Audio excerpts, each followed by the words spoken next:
இயேசு நீங்க இருக்கையில் நான் சோர்ந்து போவதில்லை. இயேசு நீங்க இருக்கையில் நான் சோர்ந்து போவதில்லை. நீங்க எல்லாமே பார்த்து கொள்வீங்க. நீங்க எல்லாமே பார்த்து கொள்வீங்க. நீங்க எல்லாமே பார்த்து கொள்வீங்க. நீங்க எல்லாமே பார்த்து கொள்வீங்க. ஆபிரகாம் பலியிடறதுக்காக ஈசாக்கை கூட்டிட்டு மலைக்கு மேலே போகிறாரு. அங்கே ஈசாக்கு கேட்குறாரு ஆபிரகாமை பார்த்து, அப்பா பலியிட எதுவுமே இல்லையப்பா, நம்ம எதை பலியிடுவோன்னு சொல்லி கேட்குறாரு.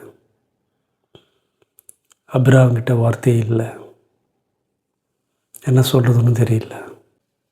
கொஞ்ச நேரத்துக்கு அப்புறம் ஆபிரகாம் சுதாரிச்சுட்டு ஈசாக்கிட்ட சொல்கிறாரு, கர்த்தர் எல்லாவற்றையும் பார்த்துக்கொள்வார்னு சொல்கிறாரு. இன்றைக்கி உங்கள் முன்னாடி இருக்க பல கேள்விக்கு உங்களுக்கு பதில் தெரியாமல் இருக்கலாம்.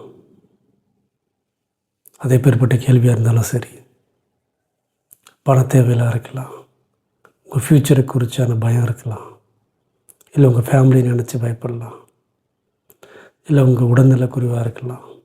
எதுவாக வேணா இருக்கட்டும், ஆண்டவர் பார்த்துக்கொள்வார். எதை நினச்சி கவலைப்படாதீங்க.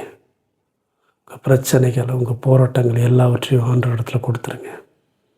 கர்த்தர் பார்த்துக்கொள்வார். இது வரைக்கும் உங்களை நடத்தினவர், இனியும் நடத்த வல்லவர். God bless you.